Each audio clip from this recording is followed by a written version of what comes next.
وعلیکم السلام ورحمۃ اللہ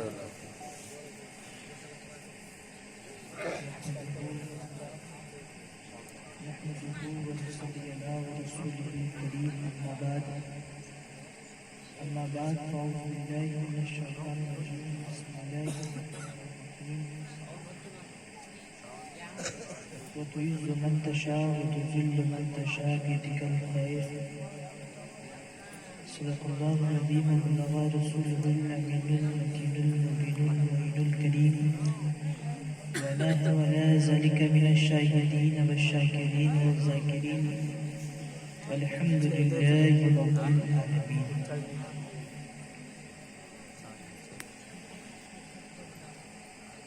جزانی گرامی گفت و شنید کا مرحلہ شروع کرنے سے پہلے میں مناسب سمجھوں گا کہ ایک مرتبہ آقا نامدار مدینے کے تاجدار ہم غریبوں کے حقوقزار جناب احمد مجتبیٰ محمد مصطفیٰ صلی اللہ تعالیٰ علیہ وسلم کے دربار رسالت میں منافقوں کی ترانیم مومنوں کی طرف پاک پڑھیں بابا سے اللہم صلی علی سیدنا شفیعنا حبیبنا ومولانا وملجانا محمد بارک وسلم صلاۃ والسلام یا رسول اللہ شفیعنا یوم الجزا صلی اللہ تعالی علیہ وسلم.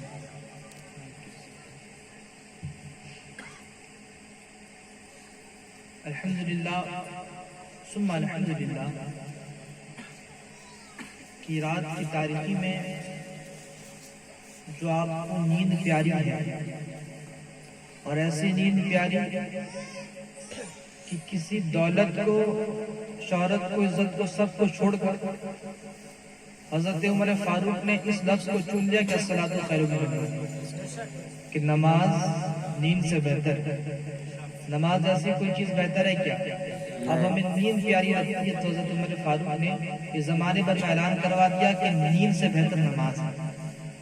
تو نیند آپ کو عزیز ہے، لیکن یہ کرم ہے غوث پاک کا کہ ابھی تک آپ کرم ہیں، آپ یہاں پر حاضر ہوئے ہیں. الحمدللہ. آپ کو بتاؤں بزرگان دین کے محفل پر ہم حاضر ہوتے ہیں اور بزرگوں نے دین کے بارے میں بات بتاؤں. میرے غوث پاک کے محفل پر جب ہم حاضر ہوتے ہیں تو اس میں رضا کس کی ہوتی ہے؟ سیدنا غوث پاک شیخ عبد القادر جیلانی علیہ رحمت و رضوان فرماتے ہیں کہ جب تک میں نہ چاہوں کوئی زمانے میں زمین کے اوپر میرا نام نہیں لے سکتا. سبحان اللہ. شیخ عبد القادر جیلانی فرماتے ہیں میں نہ چاہوں تو کوئی میرا نام نہیں لے سکتا، اور اسی طرح جب ان کا نام ان کی رضا سے کوئی لے سکتا ہے ان کی محفل پر بھی ان کے بلا بلائے بنا آ نہیں سکتے. سبحان اللہ. تو ہماری حاضری ہوئی ہے تو ان کے چنے ہوئے بندوں میں سے ہوئی. آپ دیکھیں الحمدللہ کوئی سوئے ہوئے ہوں گے، کوئی آرام کرتے ہوں گے، لیکن آپ ابھی یہاں پر بیٹھے ہوئے ہیں اور آج اس پنڈال کے سائے پر بیٹھے ہیں. یقیناً اپنے دل پر کچھ مراد لے کر آئے. کچھ مراد ہوگی، کسی کی مراد ہوگی کہ جائیں گے آلے رسول سے کچھ نصیحت والی باتوں کو سنیں گے، یا پھر محفل پر بیٹھیں گے درود پاک پڑھیں گے. درود پاک پڑھیں گے تو اللہ تبارک و تعالیٰ سے ہمارا کانٹیکٹ ہو جائے گا. ہاں یہ درود پاک آپ دیکھتے ہوں گے اکثر علماء کرام آپ کے پاس آتے ہیں کہتے ہیں میں گفت و شنید کا مرحلہ شروع کرنے سے پہلے مناسب سمجھتا ہوں کہ آپ درود پاک پڑھیں. شاعر آتا وہ بھی کہتا ہے درود پاک پڑھیں. وجہ کیا ہوتی ہے؟ اللہ آئے ہم پتہ کریں وجہ کیا ہے. ہر ایک کوئی ہمیں درود کیوں پڑھاتا ہے؟ یہ درود شریف یہ کس کی فضیلت کیا ہے؟ ہر ایک بندے کو پڑھنے کا حکم دیا جاتا ہے. بغداد کی زمین پر ایک الگ ہی انداز سے درود پڑھنے کا رواج بڑا ہے. ہاں اس کی بھی فضیلتیں ہیں. ہاں اس کی بھی کتابوں پر حوالے ملتے ہیں. اللہ اکبر کبیرہ. اس درود پاک کو آج ہم پڑھ رہے ہیں. ہمیں پڑھنے کا حکم کیوں کیا جاتا ہے؟ کیا آپ نے کبھی سوچا؟ نہیں سوچا ہوگا تو میں بتاؤں. جب بندہ کسی محفل پر بیٹھا ہوتا ہے، بیٹھنے کے بعد اللہ تبارک و تعالیٰ کے رسول پر اللہ کی سنت کو ادا کرتے ہوئے درود پڑھنے لگتا ہے. اللہ جب درود پڑھنا ہوتا ہے اس کا کنیکشن مدینے والے مصطفیٰ سے ہوتا ہوا نظر آتا ہے. مدینے والے مصطفیٰ اس درود پڑھنے والے